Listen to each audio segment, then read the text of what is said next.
man. Thank you for what you guys do, and appreciate you guys having me on. We were trying not to score him. Everything, we got about 30 threes or something. Yeah, I mean, we kind of felt that. We kind of feed off that energy. This place is amazing. Like I really love Duke, and I love the atmosphere I'm in here. Mark Williams, beast mode.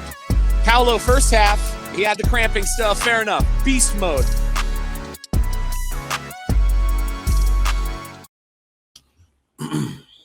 Let me get a round of applause. Yo, you know we got to start it with the claps, man. Nah. No, we got to start it with the claps. Let's go.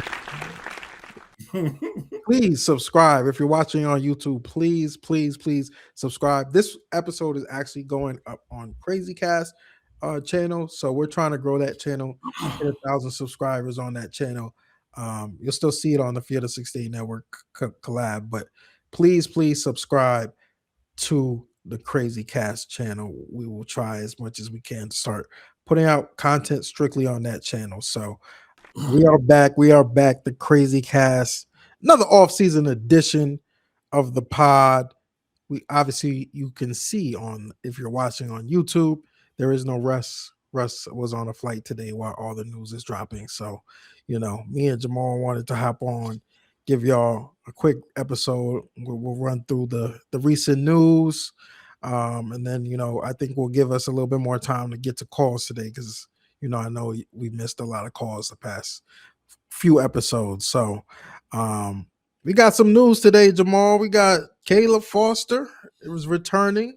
Yeah. And then not too shortly after, Isaiah Evans, which we've been telling y'all for the past 2 months.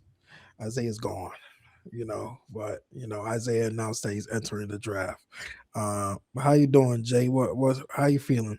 Man, I'm not gonna lie. That Caleb news, I was anticipating it. The Isaiah news didn't move me much, just because, like you said, that's been kind of like a foregone conclusion for the most part. We kind of already knew. But the Caleb Foster news is the news that the whole fan base, nobody really had an idea on which direction it was going to go. It was all speculative. A lot of people did think that he would leave with the crowded backcourt, but in typical Duke fashion, he was the only guy to get the video, which you see it on the screen right now, which is really dope. I felt like he was really the only one that deserved more than just a back post. Like, if you... This guy, like, I don't even really think I'm overblowing this when I say this. He's getting ready to go down as like one of the legends, Duke legends. Like, and it's not even just specifically for his play. He's been a really good guy, but he's just the epitome of a Duke guy. For him to, like I said, when we talked about it the last time, I pictured him as the Caleb wearing the Duke sweatshirt, like the kid just a born and raised a Duke guy. And like, typical to what he was saying, like, he's gonna finish this thing off, and that's, bro, grown men gonna be dropping tears on that man's senior night, bro.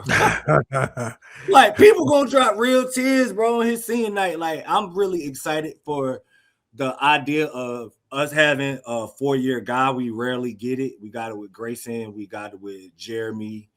It rarely happens, man. I'm really excited that he made this decision. Now it's time to get to work. Yeah, for sure. Especially for, like you said, Jeremy and Grayson might be the last two. Are those? I think they are. For like real 4-year Duke guys. Yeah. Don't happen. No disrespect to the Spencer Hubbards and those, but we were talking about rotational guys, who have the threat to leave. But yeah, man, you can't be nothing but happy for Caleb because the guy grew up a Duke fan. He's been entrenched in the culture since he was a baby. So for him to complete his journey at Duke is going to be special. And obviously we're not all. Let's not act oblivious to what's going on. Like, he's probably going to be sacrificing in senior year just because the talent we have in the backcourt this year is going to be a lot. But he's ready to fight for that role. He's ready to fight for minutes, and he's ready to help Duke win a championship. And I think that's really, the ultimate player you want at Duke. That's the perfect profile of the guy you want at Duke. He's been heavily criticized over the years, and he's fought through it. He's had his big moments. Yes, he's had his bumps in the road as any other player does. I remember one player that used to get a lot of grief from the fan base. His name was Quinn Cook the first 3 years. And you see how the senior season went. Not to say that Caleb is going to have the impact he did on the floor, at least. Quinn, we forgot Quinn. Quinn did it too. Yeah. Yeah, Quinn. My bad. That was 2015 though. That was far away. Yeah. Quinn stayed all 4 years at Duke too. I forgot about that. Yeah, but like Quinn, like I know people, will jump on me for saying Quinn, like he's not gonna have we're not saying he's gonna have the production of Quinn, but just a guy of his journey was, filled with up and downs, filled with struggles. Quinn had that same issue actually, like point guard or off the ball, like his senior year, he decided to move off the ball, sacrifice a little bit, and it resulted in what it did. And he could have left. He could have found a better school. He was a McDonald's All-American. Caleb could have left. Caleb could have left after first year. He could have left after second year. And he's back again, especially after you would hate to see Caleb leave after the moment he had in the tournament. Yeah. Just with his injury, fighting back and coming in and helping Duke, advance to the Elite Eight. That was a magical moment. That it would have been a little hard to see him leave on that note, and then it's like, oh, we're seeing you in a different jersey next year, probably at a Power 4 school, So it's good to see him back, and I'm really excited. I'm so excited. I shared the picture, but hold on, let me get to it here. Come on, man. Come on, man. Come on, man. Chef Shire. Chefin. Shout out to John for pulling this off, man. This is amazing. This is amazing, bro. You know what's weird? I brought this up on TikTok like a week or so ago. I was just kind of like playing to we're gonna keep everybody crowd. You know what I mean? But I brought this up like the fact that y'all never really know what these guys are talking about. Yeah. Sorry to interrupt. I have to set it for the audio people. Audio people, we're looking at a picture of Rippey, Caden Boozer, John Blackwell, and Caleb Foster, the quartet of guards. Yes, but they could have all been like these players are different now, bro. They could have all been in conversation like, y'all know what? We can all get together and iron sharpens iron. Let's compete and formulate the best backcourt in college basketball of fearsome foursome and complete Caleb being the guy that's coming back. Who else is a better model for sacrifice and what that means to sacrifice a role and sacrifice for your teammates at Duke than Caleb Foster? Bro, I'm really, really excited because I feel like it could work. I mean, yes, it's crowded, but in the sense of you need to always be ready for whatever. We saw this last year. We went down a guard at the very worst time possible. We ended up getting him back. But you just never know what could happen, man. So I'm glad we got all of these guys, man. Somebody, like you said, you brought it up. He sacrificed a lot. Everybody's going to have to sacrifice. And I have read a quote that pretty much John Blackwell has said that, Duke is having 4 point. He said this before Caleb came back and they put the battery on back. Like, Duke has 4 point guards now. And we all are going to, work each other out pretty much. We going to push each other. And I was like, man, they did it. They really had this conversation. There's no way all of them committed and all of them didn't talk about look, it's only a certain amount of minutes, but what do y'all want to do? Let's all sacrifice and become champions. We all got NBA dreams. You know what I mean? Let's all do what we can do, sacrifice and become champions. So I'm excited, bro. I'm excited. Yeah, and I think it's gonna be probably one of the deeper backcourts we've had. Probably. I don't want to say probably. I was gonna say what I really wanted to say, but I didn't want to spit it out. Was this is the deepest backcourt we've had in maybe the past 15 years. I'm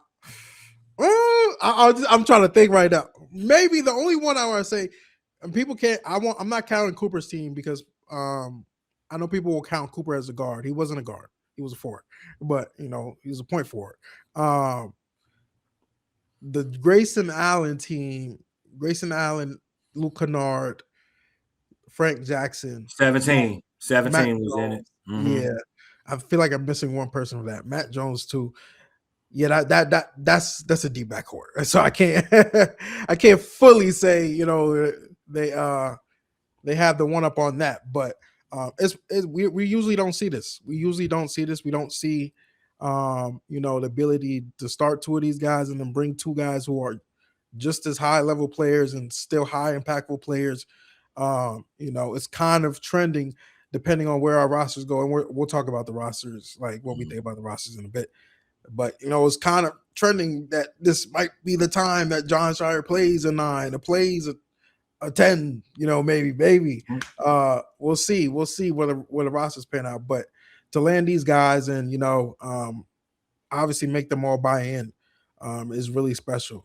But I'm not gonna say, because I already know people listening here. They're in the chats. They're on Twitter. They're on social media. You know, they still think someone's going to decommit. While I won't fully rule it out, I will say I have talked to someone, at least from the person. I'm not going to say the player I'm talking about. If y'all could do the math at home, do the math. I'm not going to say it. But someone's agency said the person y'all think who is leaving, they haven't entertained anything yet. Yeah, I don't think nobody's leaving, man. Blackwell gave it away, honestly. Blackwell pretty much said, without saying, we've all talked. We all are on board with this. Like, I mean, I don't know anything. Everything is all speculative, but I do know what I've been seeing from Deron Rippey's father online. I do know that. And it's all Duke, Duke. Like, that man celebrating, like, he been working with the program all this time, like even before his son. Like, I don't even think his son is not on campus yet. So like, you wouldn't be able to tell it though. Like, you would just like everything. He's literally celebrating every move. Like, you know what I mean? So I don't know. A lot of people are assuming that Rippey is the freshman. He's gonna be the odd man out. I mean, it's safe to assume that, but like I keep saying, I don't know how many of y'all don't watch this kid play. There is no way that he's not getting on the floor. And he is going to be fine. He's playing.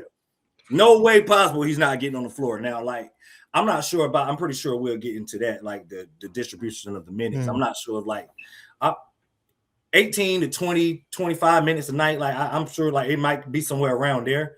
You know what I mean? But I mean, I'm expecting, we don't know. John, I'm trusting John. This is going to have to be something different. John's going to have to adjust.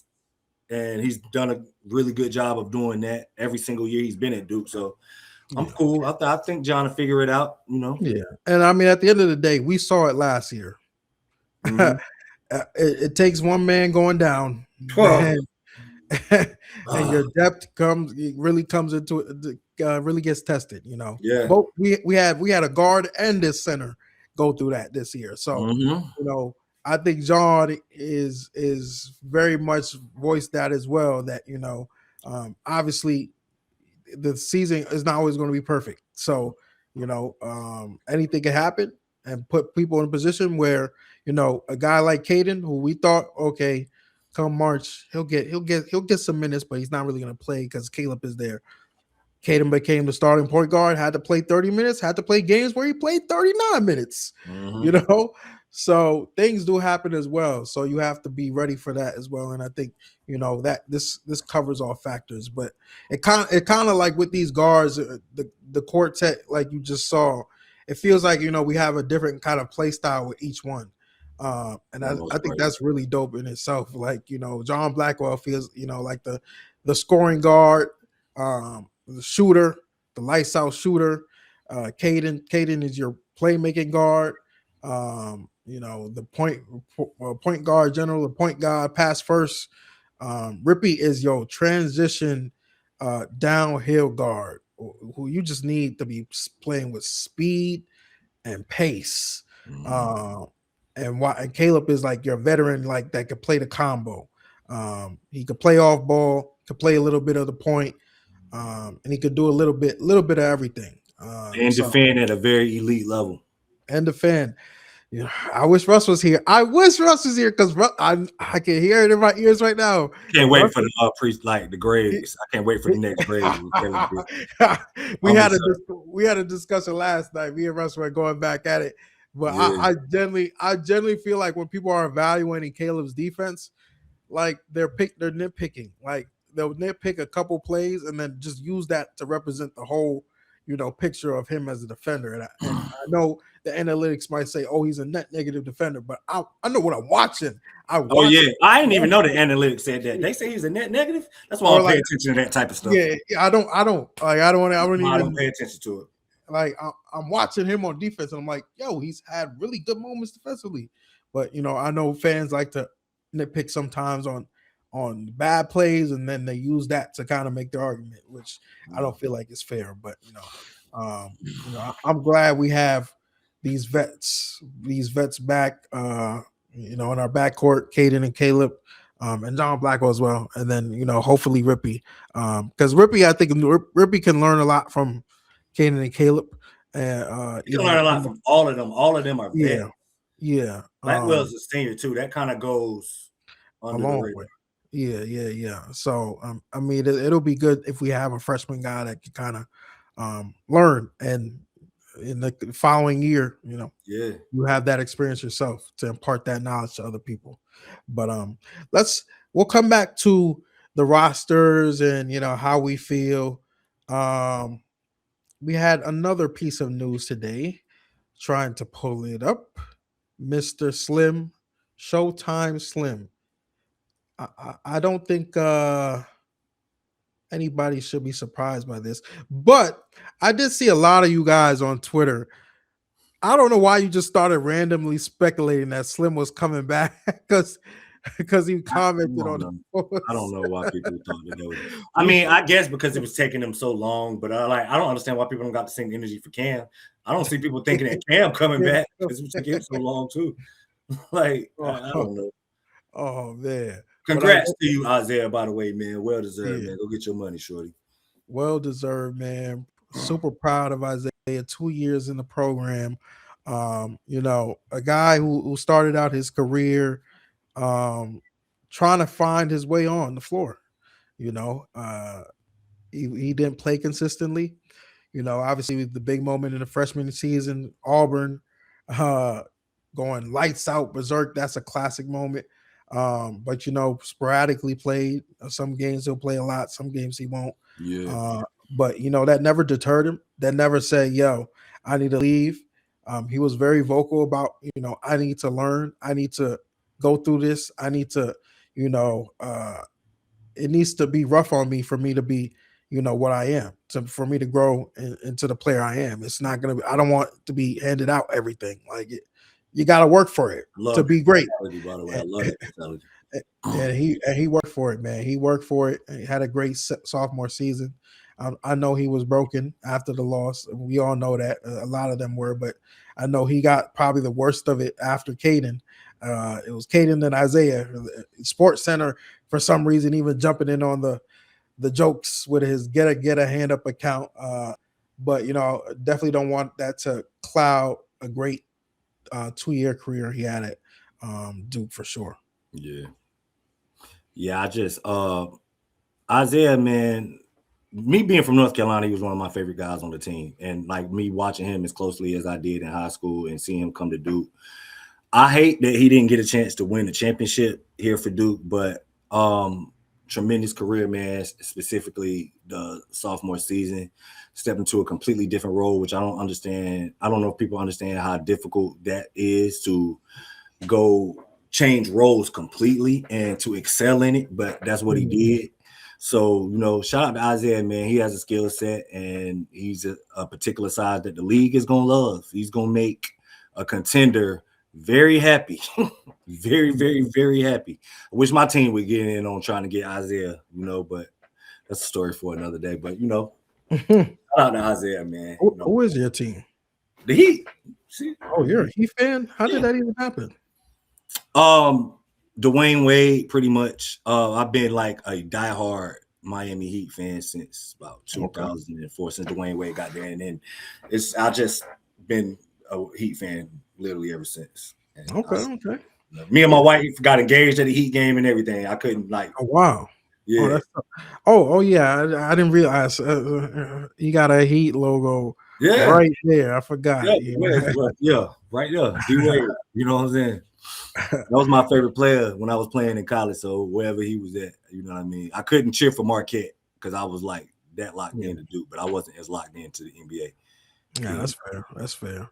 But shout out to Slim. Your growth was great to see. Had a great tournament, even though the last game maybe wasn't his best game. But yeah, he had some great moments in the tournament, shouldering Duke's scoring load. And he's gonna be a great pro for years to come. Whether that's developing into a role player or beyond that. But we'll be behind you, Slim. Shout out to you, brother. For sure. Shout out to you. Before we get to calls, let me pull up this graphic here.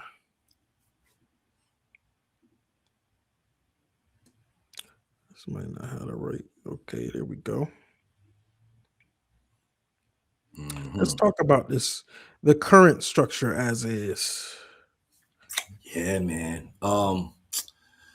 Immediately the thing that jumps like off the screen to me is the fact that I don't know when the last time I've seen a Duke roster that did not have to start a freshman, but this roster will not have to start a freshman. Considering, I mean, this is considering we land another guy, because I believe like they're still looking for a starting power forward that is in the transfer portal. So we land another power forward that's in the transfer portal. We will not have to start a freshman, which is like, to the fact that you can have a guy like Deron Rippey and Cam Williams, who I'm sticking by the fact like Cam Williams got the type of tool package to literally be the best player on planet Earth, like far down the line. Once he develops, and like that kid's potential is nuts. So the fact that we can have a guy like that come off the bench and we don't have to start him and thrust him into a spotlight that he may or may not be ready for, like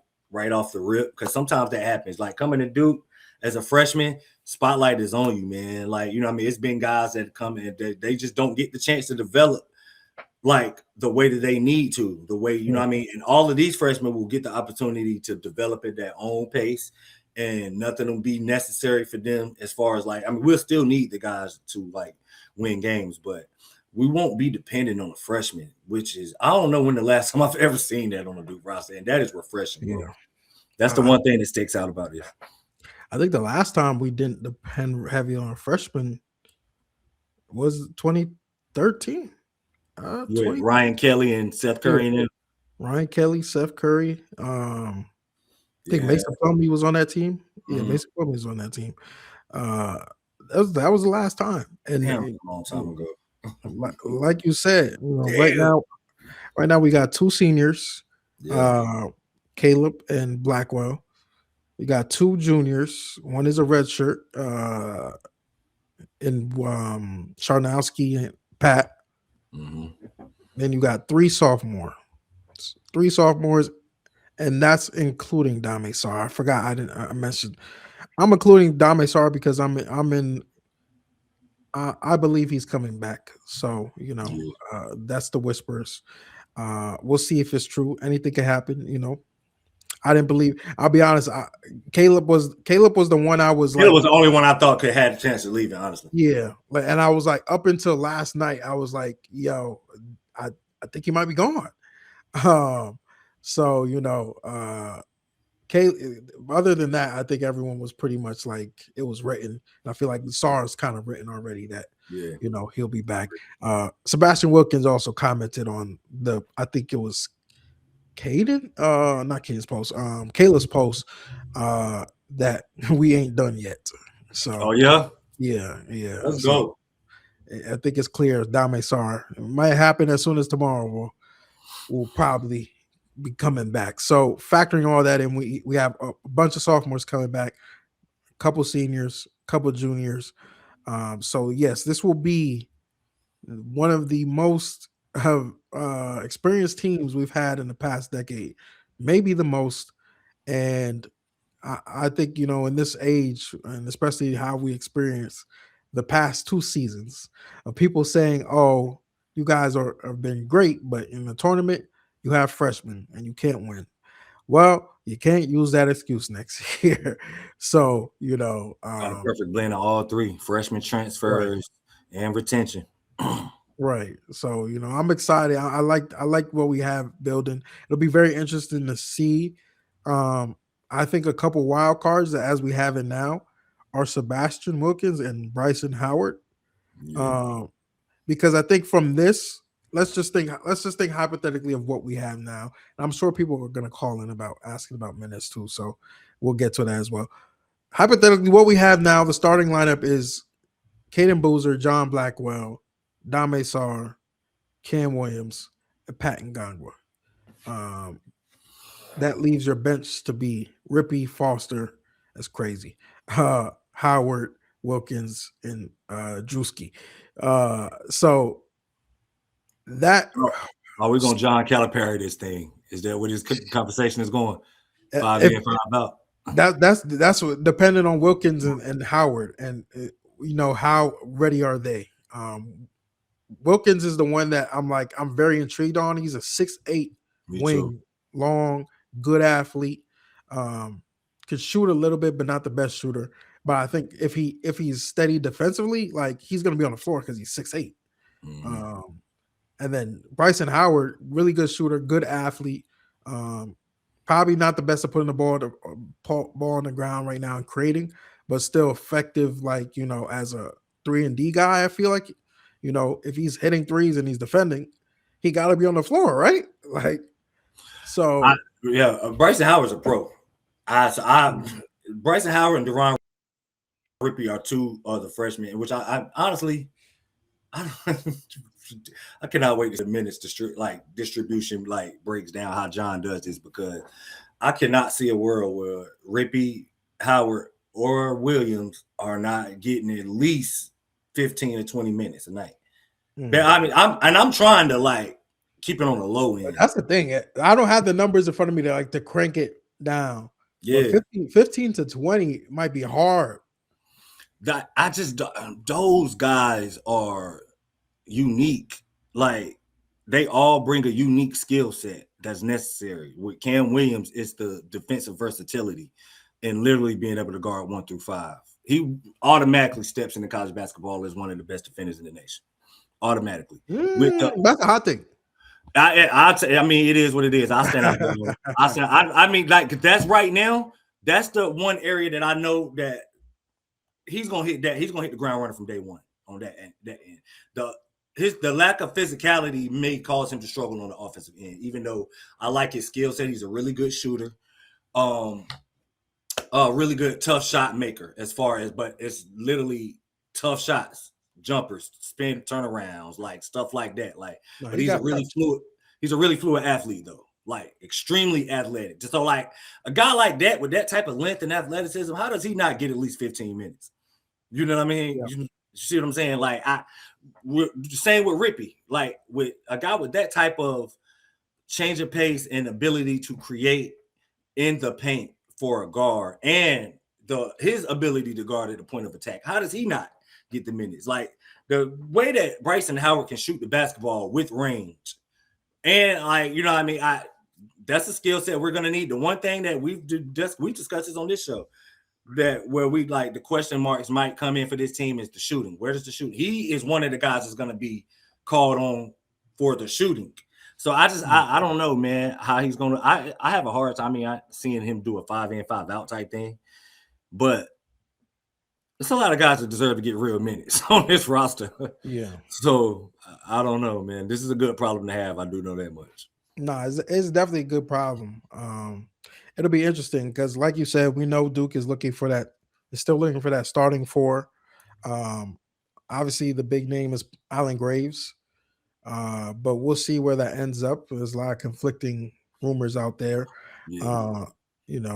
I know Duke was very impressed with him. Duke likes him, and that, if he were to sign with Duke, He'd be inserted at the 4. And I think obviously at that point it's like, you got a court, like we were saying last episode, you got a quartet of guards and a quartet of front court players that's just insane. Um, but if they don't land Graves, I still think they're still probably gonna assign somebody. And it would just be interesting to see what type of architect they add to this. Because I do think Drewski could play the 5. But I do see a world right now as the roster is constructed right now, where he may slide, be in the front court with Pat too at times. Because Shai wasn't afraid to play Malik and Pat together. So if the matchup calls for it, like the Florida matchup, he played all of the bigs together, stuff like that. Right. If we're in a matchup where we got to get bigger, we have that luxury of getting bigger. Too, so yeah. But it's a very good portal week for Duke. A lot of doubters, a lot of naysayers, people saying, there was a lack of urgency from Shire. You look kind of stupid now. That's all.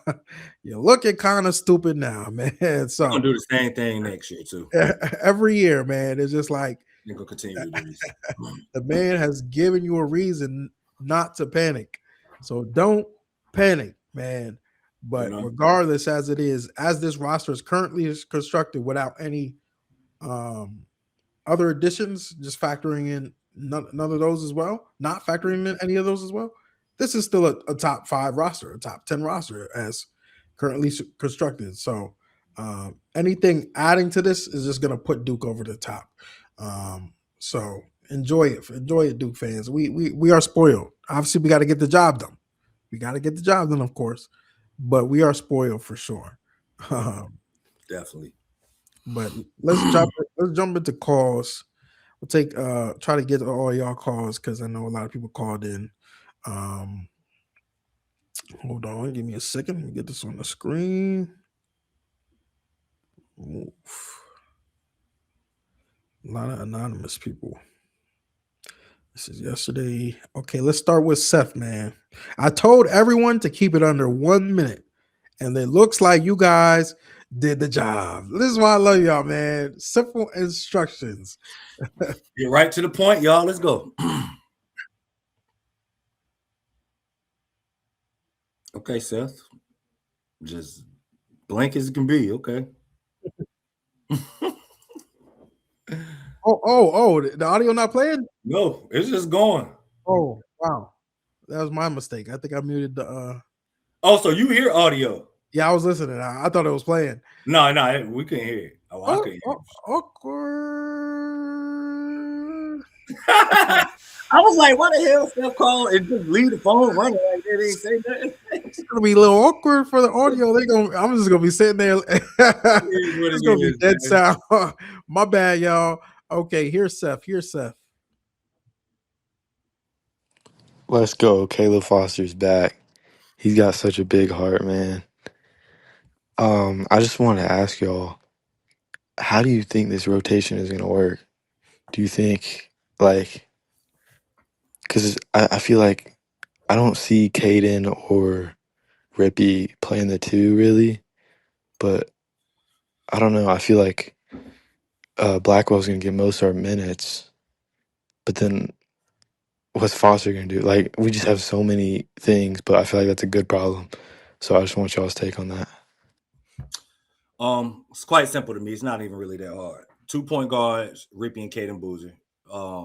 2 off guards, John Blackwell and Caleb Foster. All 4 of them are capable of initiating offense, handling the basketball, creating offense, but specifically for the roles, starting point guard and a backup point guard, starting shooting guard, and another backup shooting guard. All 4 of them are good enough to start for anybody. So that's it. I'm not as worried about the rotations as long as they're on the roster. I'm not really as worried about the rotations, especially from the guard standpoint. Kind of like you said, both of them could be off ball. I think even Rippy could play a little bit off ball as well, not too much. But I know, like, even I tweeted, I was trying to pull it up here. I tweeted just like a video edit of Pat and Gamba throwing Rippy a lob, like just with the fact the way Duke's offense is structured, there's a lot of the bigs are going to be initiating from the top, the 3-point line as well. So kind of every guard that plays has to be able to play off the ball a little bit, has to be cut.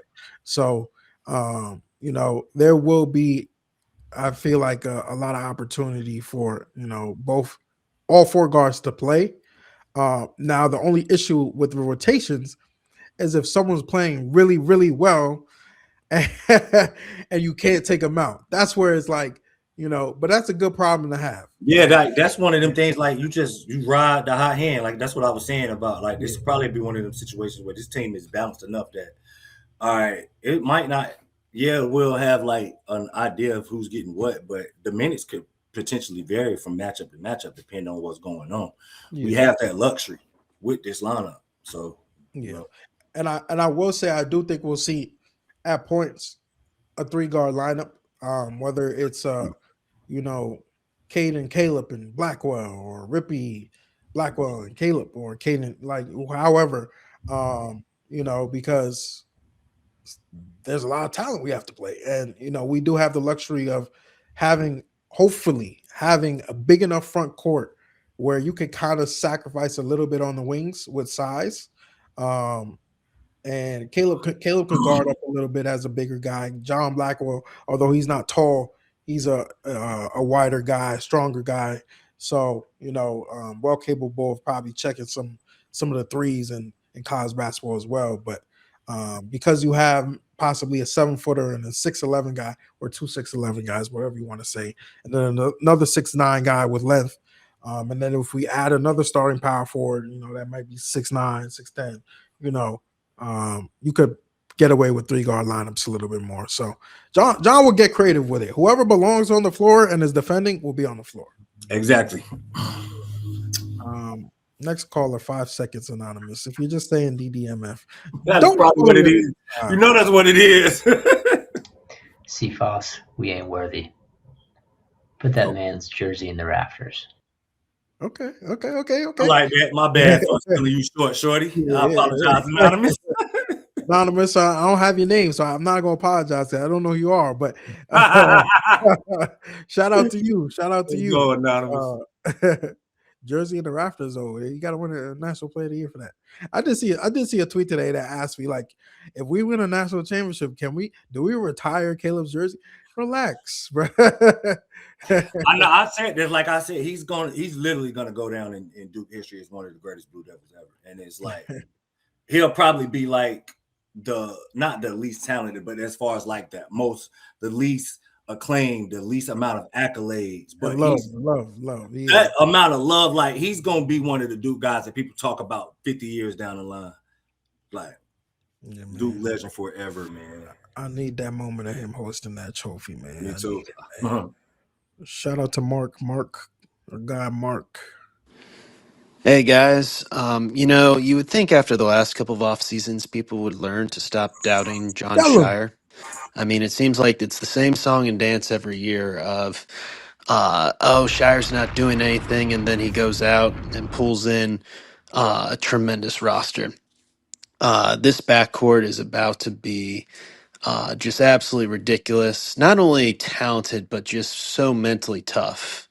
And, I can't say enough about how happy I am that Caleb Foster is back, to see a guy in the NIL era stick around for 4 years with all his adversity. To wish Cast a bit, watching him hug Shire with one shining moment playing in the background in April is going to make any grown man cry. Thank you guys, and go Duke. Bro, I literally told my wife that probably like an hour ago. I was like, yo, the amount of tears that's going to be falling down my face when they pass that trophy to Caleb in April, bro. Oh, my life. I can't wait for that, man. I mean, of course, we try to speak this type of stuff into existence, but like that's just how the fan base feel about him, man. Like I was serious about that. People really gonna drop tears on that man. People probably didn't even think that they would even cry about a basketball game or something. He gonna cause people to cry this season for sure. It would be a storybook ending for sure, though. Yeah. Jacob, what's good, brother? What up, Crazy Cast? Now that we know that Caleb's returning for year 4, if he leads us to a national championship next year, where does that land him on the all-time Duke list? Thanks, guys. Hey man, I told you I thought I was lying. That man about to be like the most famous Duke player in history once he done. Caleb Foster. He's not gonna be the most famous Duke Hey, player. no, I mean I put some sauce on it, but like you see the direction, you see what everybody talk about. Like everybody immediately trying to thrust him into like Duke legendary status already, just based off him coming back for the year 4. Nah, right? he will be a legend for sure. It's hard to rank him because it's not like talking about like, best one and done freshman. Like it's hard, and it's not hard, because it's hard to rank him because this is strictly based off fields. This is not like accolade driven. Like it's not like he's came out here and like led the ACC in scoring or like been player of the year or like none of that. This is strictly like based off of the fields, bro. Yeah. Like that's why it's different.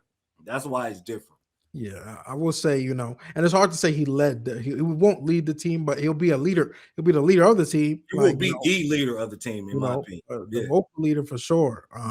But let's let it happen, and then we'll do the rankings after we let it happen. Rashawn, man. Hey, shout out to you guys, Pod and Crazy Cast, man. Y'all do great work. But in order for us to reach our top potential, who do y'all think have to obviously take a step, whether that be not just before the season, but during the season, right? In my opinion, I think Cam obviously just makes this, even regardless of Graves or Petrovic or whoever the kid from Iowa State come in, I think he just takes us to a different stratosphere, you feel me? Like if that kid not reach his highest potential, but takes a big step, man, whether that be physical, adding something, because he might add something that nobody on the roster can add with his versatility and length and switchability and all that stuff, man. But like I said, shout out to you guys, Pod. But answer that for us. His question was, my fault, I got a text. His question was, who do we need to step up the most?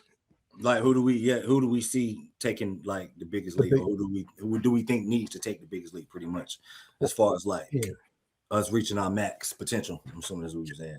I get what he was saying about Cam. I could see that. Me personally, I think it probably, for us to reach maximum potential, I think it has to be Caden. I think if Caden is, you know what? I'll take that back. Damn, it just hit me. I think it's Pat.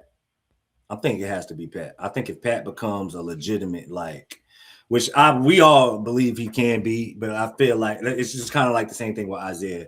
Like we knew Isaiah had the ability, but we need to see him jump into like a legitimate, like second scorer type of like. Pat has to become a guy that we can throw the ball to, and we can just get a post bucket, a post touch anytime.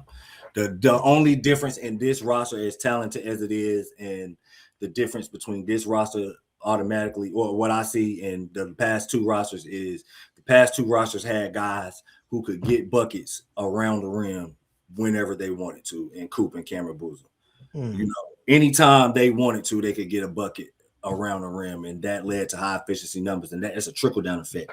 So if Cam can get us, or not, I say that's why he said Cam. If Cam can be like that, but if Pat can be the guy that we can just, since he'll be the starting center, the guy that can get us the high efficiency buckets on the regular, I think that just takes us to a completely different level.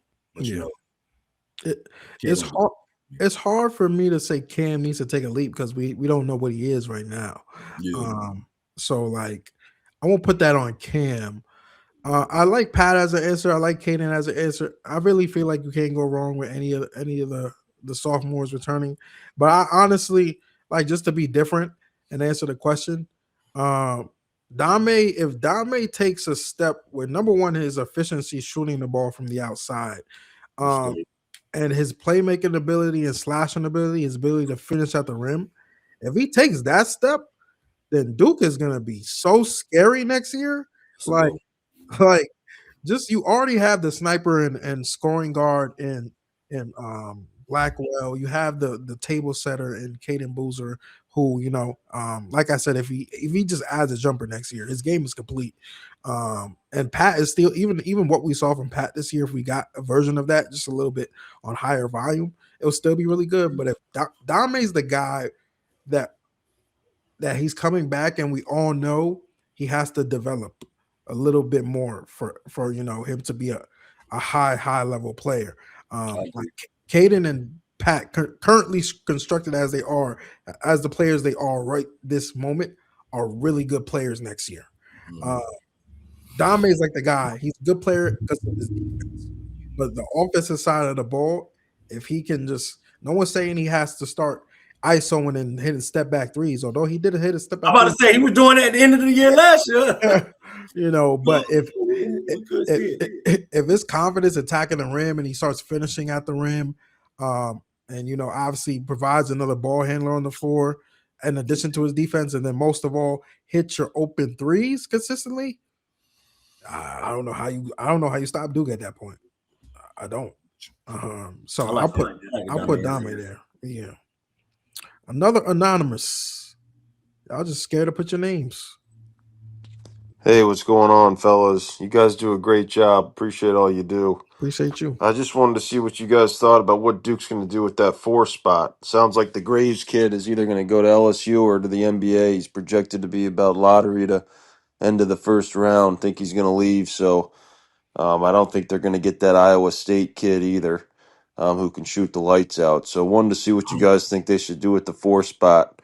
They got Pat up front, they got Chernowski, and they got Cam Williams, who I don't think's ready to go yet. So I think they need another guy at that spot there.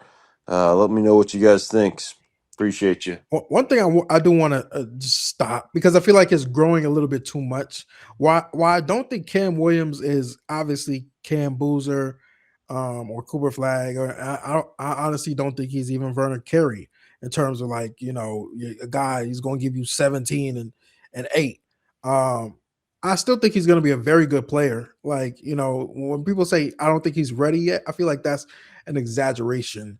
I just don't think he's the player to throw all the workload on him. No, but I still think he's going to be a very impactful player. Yeah, he's to be good. Yeah, but I guess to answer your question, I'm not necessarily sure I believe all the reports that Duke is out on Graves and he is just LSU or NBA. I would give it some time. Yes, it could be true, but I don't think it's right now. We're in that situation.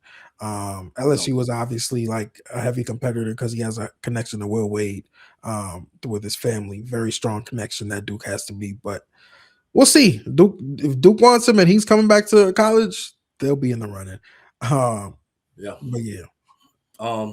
As far as the Cam Williams thing, I think I see what people said. The problem about Cam Williams is he is really good right now, but the best of Cam Williams is about 6 or 7 years down the line.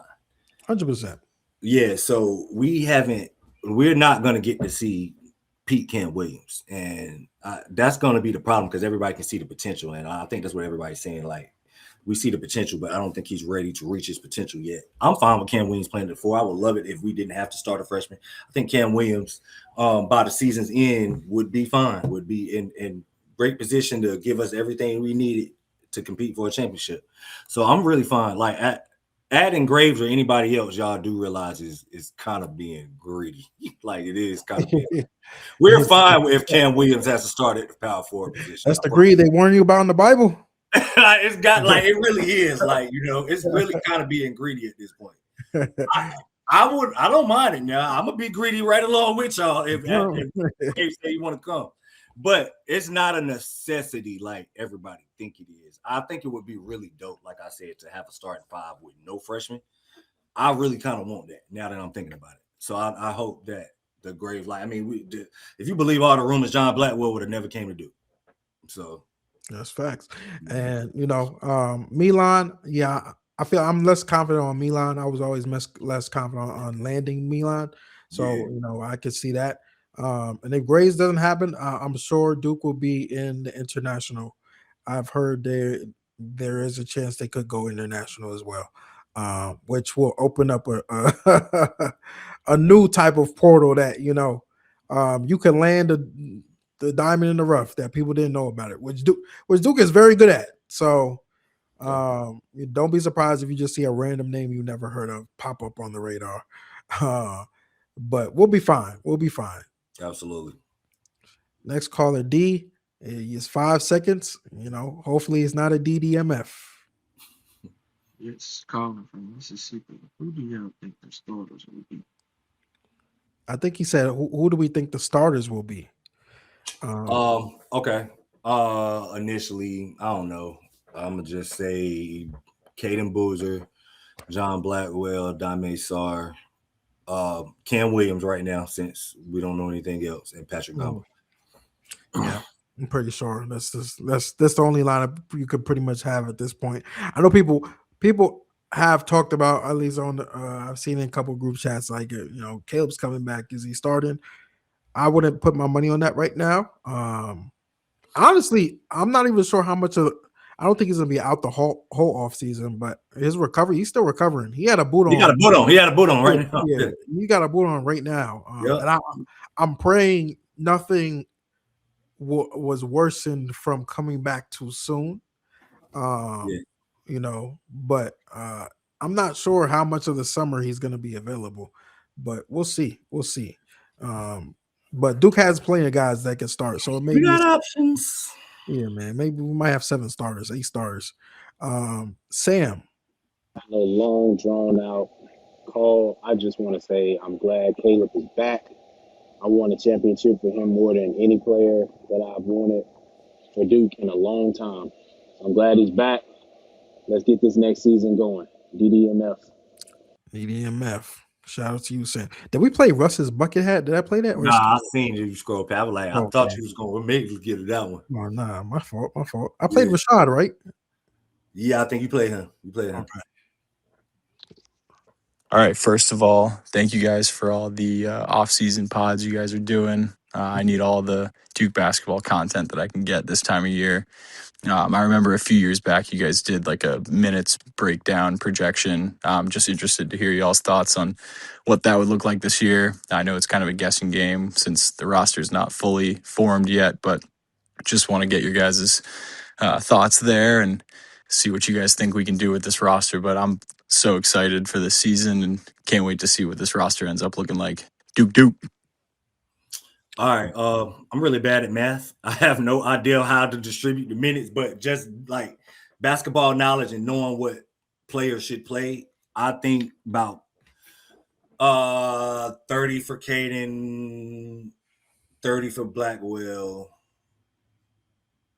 Okay, so I'll use this. I'll go down. 30 for Caden, about 18 for Rippy, 18 to 20 for Rippy, 25 to 30 for Blackwell, 18 to 25 for Foster, 25 to 30 for Sarr,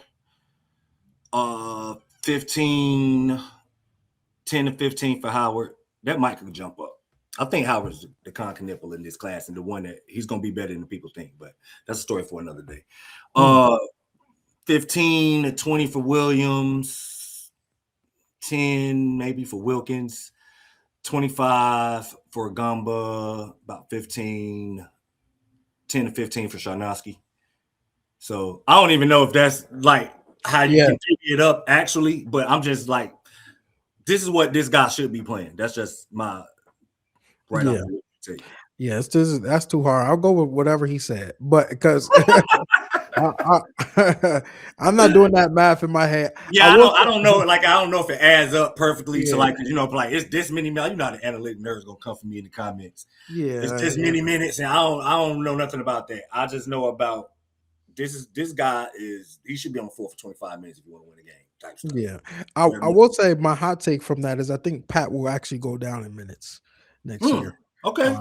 Actually, depending on if we land that guy. If we land Graves, I think Pat is going down in minutes. And I can see that. Yeah, I don't even think it's from a standpoint of because we don't think he's good enough. I think because of his injury, they're gonna try to manage those minutes until make him. It's gonna be a situation. Not that we're load managing, but you want Pat as fresh as he could be for March next year.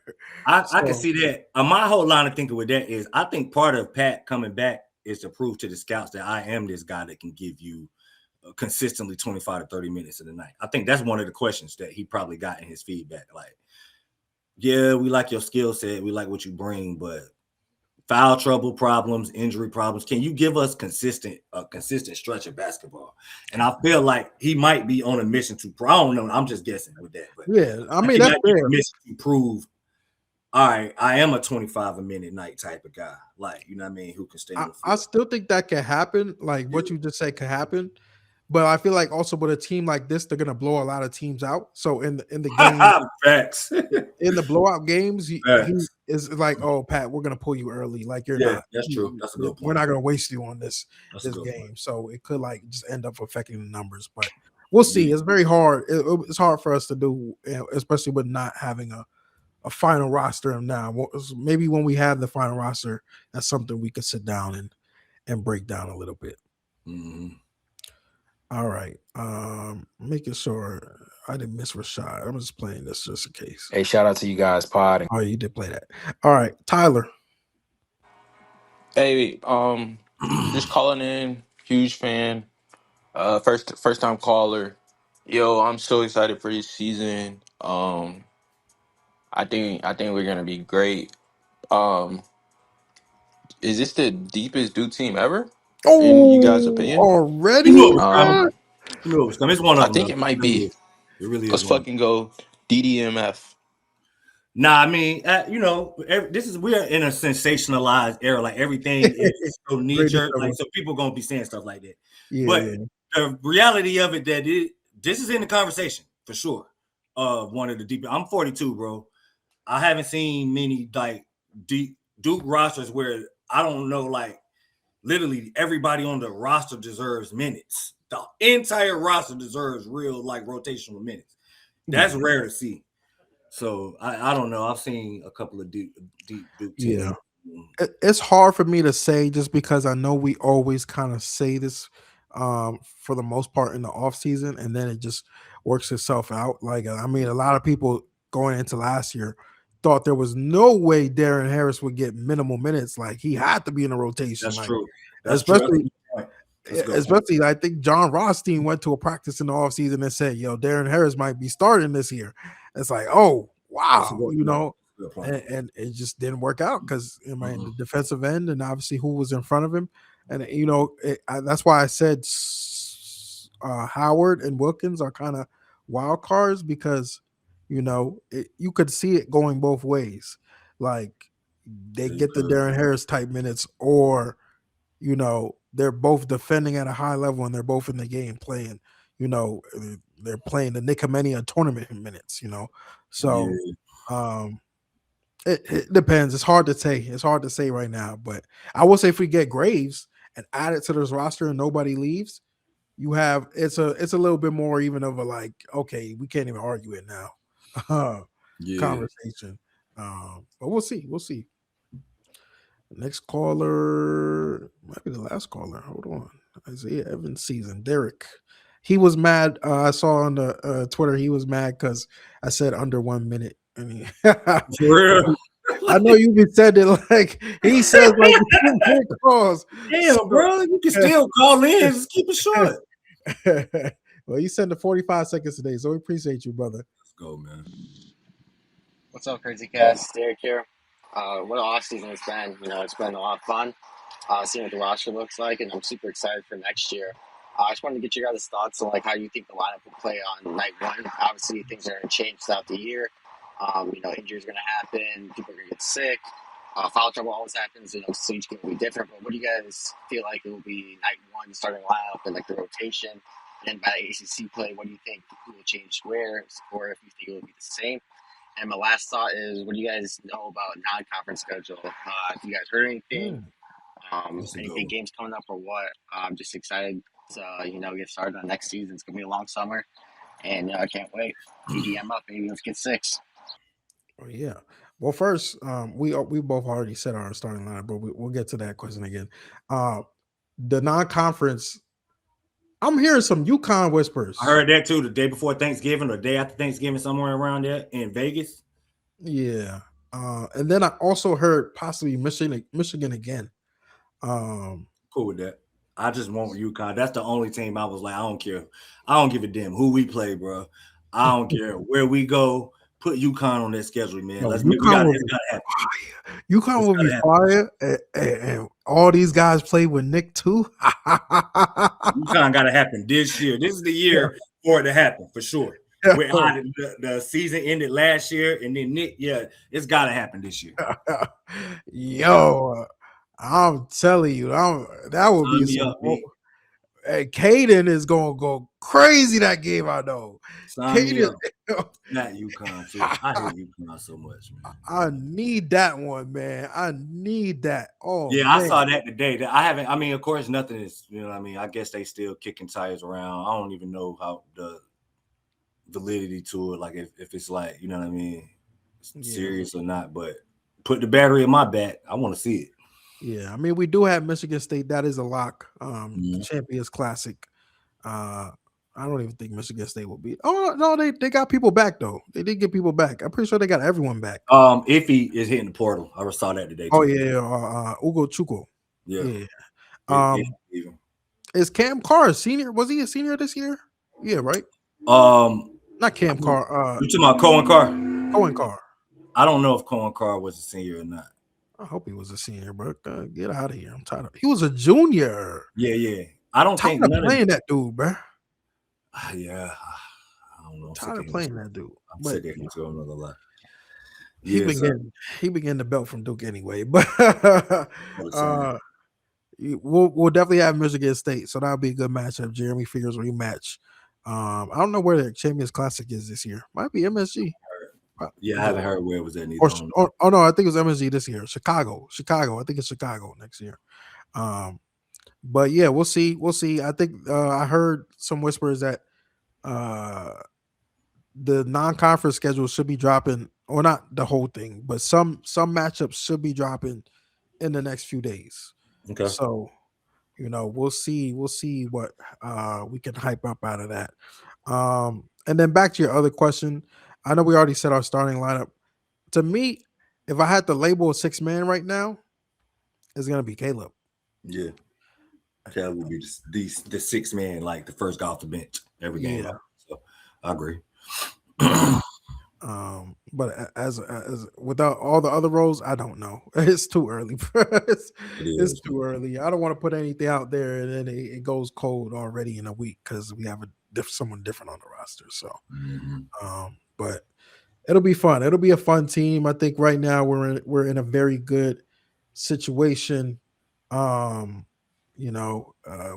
found out today, the last one we were kind of worried about entering the portal stayed. So, the next final piece is Dame Sarr's decision. And like I said, I'm expecting him to come back. If he doesn't, happens. And we might have, more room, to play with, but we'll see. But we'll be back soon. We appreciate y'all. Kept this a little bit shorter than other episodes. It still ended up being an hour. I said 35 minutes. Giving consistent content, bro. They can't be nothing but excited. They can't be nothing but excited, yo. But man, we appreciate y'all for tapping in with us. I gotta put this at the beginning of the podcast, so maybe I'll just edit it. But also, if you're watching this far, number one, if you're watching this far, send me a message on Twitter and say, Russ was scared. Send me that message. Russ was scared, and I'll interact with you. But we appreciate y'all for tapping in with us, and we'll be back soon. Go Duke. Let's go.